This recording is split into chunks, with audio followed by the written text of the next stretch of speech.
भैरव अवतार की कथा आपने प्रथम दिवस श्रवण कर ली कि जब भगवान ब्रह्मा और शिव का युद्ध हुआ तो ब्रह्मा जी ने झूठ बोला और भगवान शिव के अंश से जो है भैरव अवतार प्रकट हुए, जो भैरव काशी में वास करते हैं।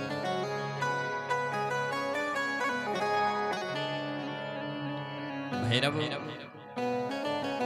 अवतार का जो प्राकट्य काल है वो है मार्गशीर्ष कृष्ण पक्ष अष्टमी को भैरव अवतार हुआ। कृष्ण पक्ष मार्गशीर्ष महीने के कृष्ण पक्ष की अष्टमी तिथि के दिन भगवान भैरव का पूजन होता है। उस दिन कई लोग जगराता करते हैं, भगवान का दिव्य भजन करते हैं। महाराज भैरव काशी में रहने वालों को मुक्ति प्रदान करते हैं। काशी के कोतवाल है भैरव। काशी विश्वनाथ की महिमा भगवान कहते हैं कि भगवान ने काशी का निर्माण स्वयं अपने धाम से किया है। काशी का जो क्षेत्र है वो पृथ्वी का क्षेत्र नहीं है। ये पृथ्वी जब महाप्रलय में डूब जाती है तो काशी को भगवान अपने त्रिशूल पर धारण कर लेते हैं। और काशी विश्वनाथ में जो अभिमुक्तेश्वर लिंग है, काशी विश्वनाथ का जो शिवलिंग है उसका नाम है अभिमुक्तेश्वर।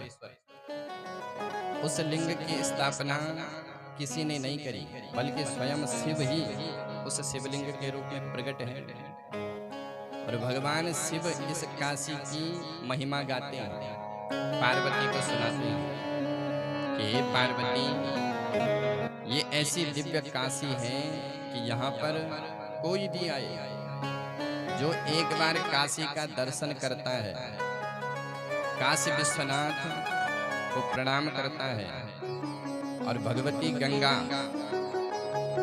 काशी के निकट में जो गंगा है उसमें स्नान करता है, उसको जीवन में मुक्ति प्रदान हो जाती है। भुक्ति मुक्ति प्रदम गृहम, भुक्ति और मुक्ति प्रदान मिल जाती है। तो भगवान शिव कहते हैं कि हे उमा, इस काशी में कोई भी आए, कोई कितनी पापी हो, कोई कितना पुण्यात्मा हो, काशी में अगर किसी व्यक्ति की मृत्यु हो जाए और मरने के बाद अगर काशी का वास, उसकी अस्थियों का जो सृजन है, उसका शरीर अगर काशी में जला दिया जाए तो उसको मुक्ति मिल जाती है। भगवान शिव कहते हैं कि हे उमा, काशी में मैं सबको मुक्ति प्रदान कर देता हूँ। काशी मरत जंतु अबलोकी, काशी में मरने वालों के कान में भगवान शिव जो है राम नाम मंत्र फूंक देते हैं। तो काशी में कोई भी जाए उसको मुक्ति मिलती है। मार्कंडे ऋषि काशी में रहते थे। मार्कंडे मुनि, एक दिन मार्कंडे मुनि स्नान कर रहे थे हरिश्चंद्र मणिकर्णिका घाट पर। मणिकर्णिका घाट पर स्नान कर रहे थे मार्कंडे ऋषि। इतने में एक वैश्या वहां पर आई और वैश्या ने भी वहीं पर स्नान किया।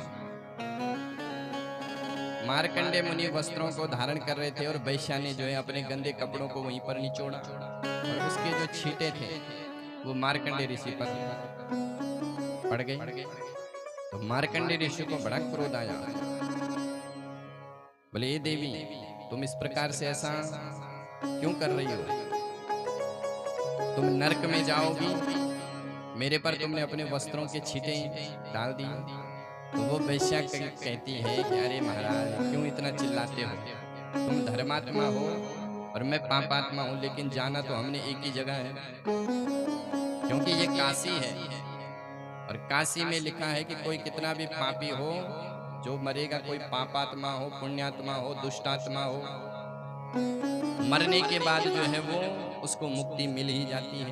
तो वैश्या कहती है कि जहाँ तुम जाओगे वहां मैं भी जाऊंगी, इसलिए ऐसा क्रोध क्यों कर रहे हो? तो मार्कंडेय ऋषि को क्रोध आया, बोले अब हम काशी में नहीं रहेंगे। जिस काशी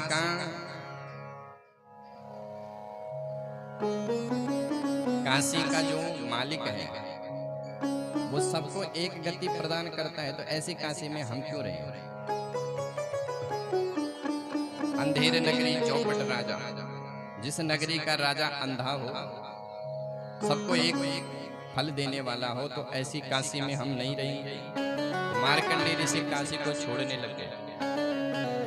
मार्कंडेय ऋषि ने मन में विचार किया कि अरे हम तपस्वी हैं, भगवान का भजन करते हैं, और हमको भी वही गति, और जो वैश्या है उसको भी वही गति, ऐसी काशी में हम रहेंगे नहीं। निकल पड़े। तो भगवान शिव ने मन में विचार किया कि ऐसे महान ऋषि मेरी काशी को छोड़ करके जाएंगे, ये ठीक बात नहीं। तो भगवान शिव ने जो है एक ब्राह्मण का रूप धारण किया और पीछे पीछे चल पड़े। बार बार समझाया, अरे मुनिवर, आप क्यों काशी छोड़ करके जा रहे हो? मार्कंडेय ऋषि कहते हैं